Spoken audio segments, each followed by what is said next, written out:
Morning. Good morning from registerednursereporter.com. I'm Nurse Russell, and I'm here with my guest, Nurse Bobko-Quintiliano and Nurse Toce. We'll be discussing the issues that have sparked a movement in the organization of the Million Nurses March.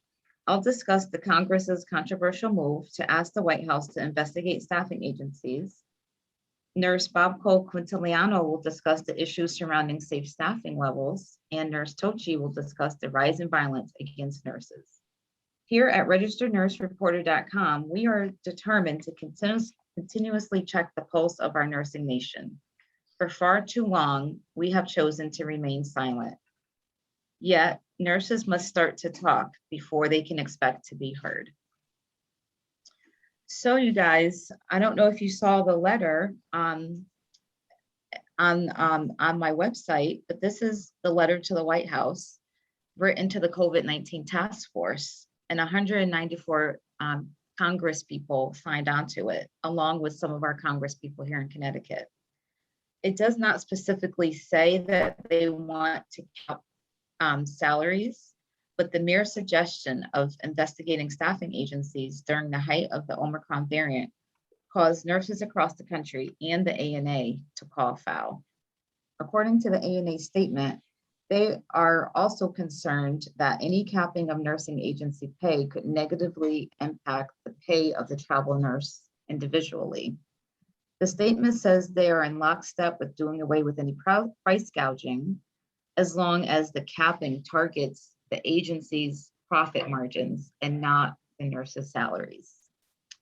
They end with another plea to the Congress and the administration to work with the hospital systems to help solve the root causes of these nursing shortages, which are feeling overworked, undervalued, and unsafe in their workplaces.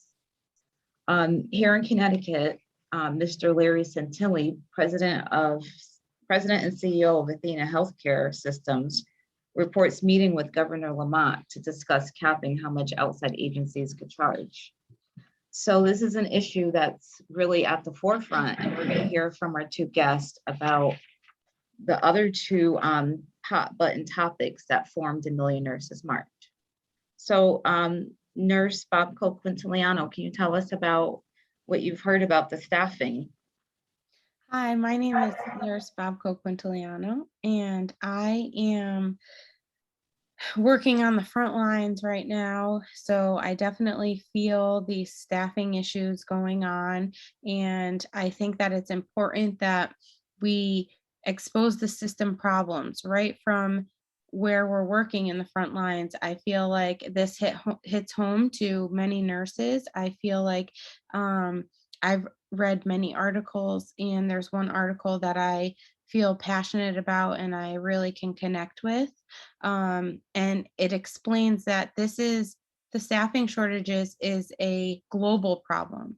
It's been a problem in the nursing profession since the 1950s. It's not a new problem, but because of the COVID-19 pandemic, it's been exacerbated. Nurses, nurses have been leaving the profession in large quantities for many reasons. It's honestly, yes, it is. It's very bad, and I think that it's important that we as nurses, we get out there, we let our voices be heard, and we really explain to the public why this is such an issue and how it affects us as nurses, because it doesn't only affect us, it affects our patients. And our patients are the public. Our patients are everyone's loved ones, everyone can be a patient. You don't get to choose sometimes. So yes, yep. So I think that when we just say, it affects our patients, people don't think that is our mom or dad or their mom. Or it could be yourself, if, people that are childbearing or asthma or whatever. So I think it's important that when we do start to talk about the nursing shortage, we relate it to home, and we let people understand that it's not just affecting our workload as nurses, it's affecting the patients. So the nursing shortage is actually, it's causing burnout within the entire profession more than it ever has before, like I said, because of the COVID-19. It's causing increased medical errors, which is very detrimental to our patients. And when a nurse makes a medical error, it really affects all their other patients, right? Because if you make an error at work, it's not just that one patient that suffers. Now the nurse is mentally more stressed and at risk for making more errors with their other patients. So it's really a snowball effect. And then also like the increase in nursing turnover. You think of, to train a nurse, it takes a long time to get them to where they are comfortable to be practicing on their own. So if we continue to have this turnover, then we're going to continue having new nurses on the floors, which is also putting our patients at risk. And it's hard when you're working with new nurses all the time because you have to kind of help guide them. And nurses, instinctively, we love to do that, but it does get exhausting after a while. So And it takes a toll. yeah, it does. It takes a toll. And, we have to really look at the problem of the nursing shortage or the staffing shortage, and we need to really fix it from its core because it's been a problem for so long. Time. Well, you're very passionate. Do you plan on attending the march? I do. Or, I'm yeah, really or having looking one here in forward. Connecticut? Yes, I'm looking forward to this. I'm looking forward to voicing my opinion. I'm looking forward to talking about, just letting people hear us and letting people understand where we come from. And we come from, Yeah, you know, a safety aspect is our primary for focus. our And patients and yes. their families. The families are suffering too. So, Nurse Toce, do you want to go over the third hot button issue that the Million Nurses March is focusing on is the rise in violence. And we're not the only ones being attacked. I'm sure the flight attendants can testify to rises in violence too, but right now we are speaking up for ourselves.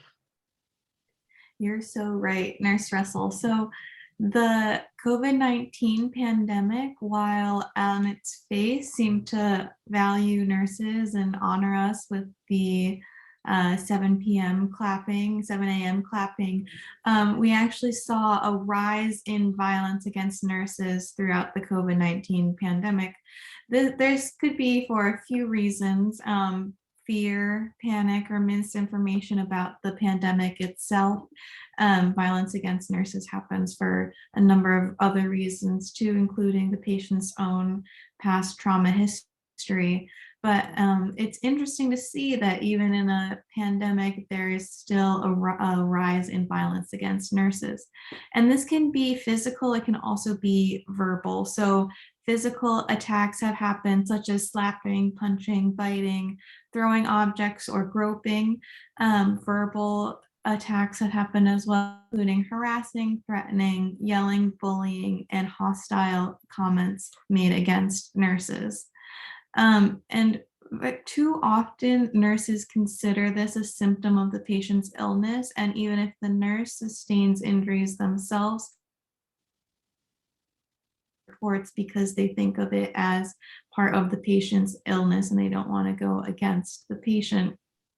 I know when I myself was attacked by a patient, I took a while to make a report and then didn't prosecute it to the fullest because I didn't feel that this 16-year-old patient needed this in their life, even though it had been an attack against me.